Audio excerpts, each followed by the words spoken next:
Chapter 5 The Wax Queen. The two girls leaped from their beds. "The bookcase, I'll bet!" exclaimed Jean. Swiftly they put on their slippers, grabbed their robes, and hastened into the dining room where they turned on the light. Nothing there. Cautiously, they went into the dark living room. Jean flicked the switch. "I knew it," she said. The bookcase had crashed forward, spilling its entire contents. The hall door stood open, and it was evident that someone had tried to push the tall case aside to enter the room. "Oh, no!" exclaimed Aunt Harriet as she hurried in with Cousin Cynthia. Uncle Ned arrived a moment later from his room at the rear of the hall. Louise and Jean dashed out of the apartment with their uncle and ran for the elevator. It came up immediately.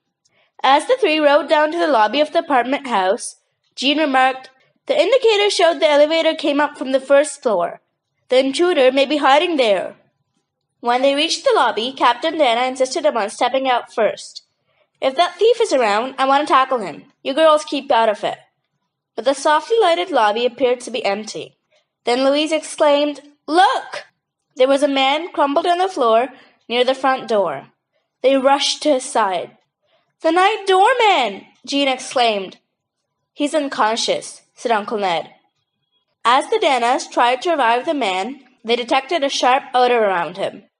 "I believe something was sprayed here to put him to sleep for a while," said Louise. "I suppose our would-be burglar hoped to ransack the apartment and make his escape before this man came to." Uncle Ned opened the front door and let in a strong gust of fresh, cool air. Within a couple of minutes, the doorman revived. They helped him to a chair and then asked him what had happened. A stranger hurried up to the door and rang the bell hard, several times. He was carrying a doctor's bag, and I thought it was an emergency. So I opened the door at once, and right away he sprayed something from a bottle into my face. That's all I remember. How did you happen to come down here?" Captain Dana explained, then asked for a description of the caller. "I didn't get a good look at him," the doorman replied, "but he was about medium height and had a muscular build."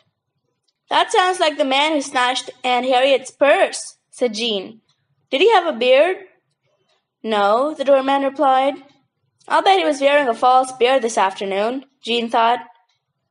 "The fellow's clever," remarked Louise, "and very determined.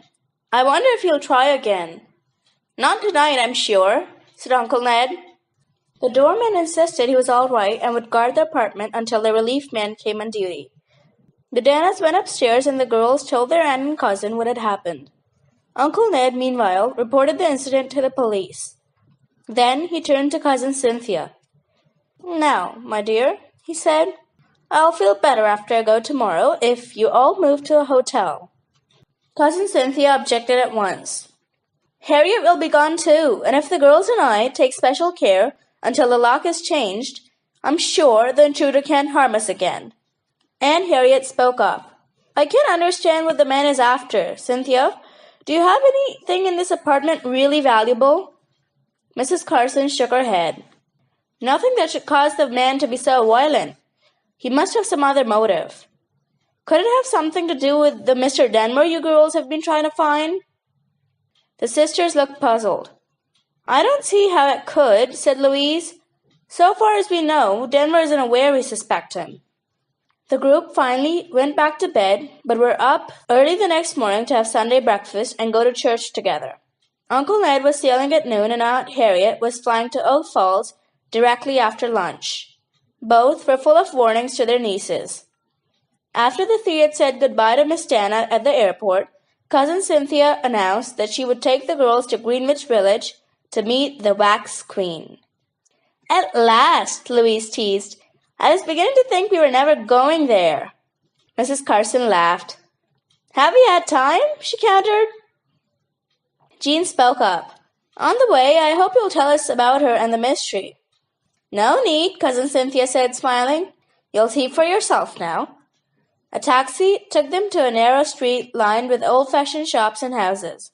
At one store, which had no name on it, Mrs. Carson told the driver to stop. She paid him, and the three crossed the narrow sidewalk to the shop. Cousin Cynthia pushed a button, and a bell rang inside. "The place is always locked," she explained to the girls. The door was opened by a wizened old man wearing black, oriental-type trousers and jacket. He was very stooped and had thinning white hair which reached almost to his shoulders. "Hello, Osmo," Mrs. Carson said cheerfully. "These are my cousins, Louise and Jean Dana." The elderly man smiled as he led the visitors into the dimly lighted shop. "I'm very glad to meet you," he said in a low tone. Then, closing the door softly, he pointed towards a curtained door way at the rear. "Shh!" Osmond whispered. "She's in a trance now. We cannot disturb her." Jean and Louise wondered if he meant the wax queen. They could hear a woman mumbling. What a strange place this was, old-fashioned in every respect, except for a giant air-conditioning unit which seemed incongruous in such surroundings. As Osmond withdrew to stand beside the curtained doorway, the girls gazed around at the room. The two side walls were lined with wide shelves filled with busts and statues. These were beautifully modeled in tan, peach, and black, and the Danas presumed they were made of wax. "I don't see Queen Victoria anywhere," said Jean. "No, but look at that lovely one." Louise pointed to a figure of a slender woman in Egyptian robes. It had been done in a soft olive shade. Curious about her identity, Louise and Jean tiptoed across the room and read the name carved into the wax. "Queen Nefertiti," Louise murmured. "Isn't she beautiful?" The sisters went back to their cousin. "Who made these statues and are they for sale?" Jean asked in a low tone. Mrs. Carson nodded towards the rear room. "The woman in there makes and sells them." "You mean she's a sculptress?" Louise queried. "Yes, she's the wax queen. I think she's probably the most famous wax artist in the world today. She's very modest and keeps to herself a good part of the time. She's unusual, but you'll like her, I'm sure." Louise asked how the woman happened to be called the wax queen. Mrs. Carson explained that the title had been given to her by a member of a royal family whose portrait she had fashioned in wax. She never goes by a real name. In fact, I do not know what it is. She's always addressed as the Wax Queen. The girl's interest in the woman was mounting. How soon would she see them?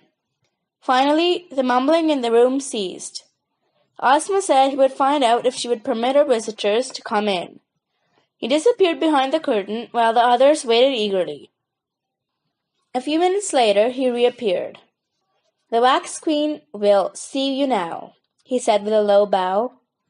He held the curtain aside and the three callers walked in. The throne was empty and the woman was standing with her back to them, removing her crown. As she placed it on the table, Ozma made the introductions. "How do you do, Mrs. Carson?" said the Queen.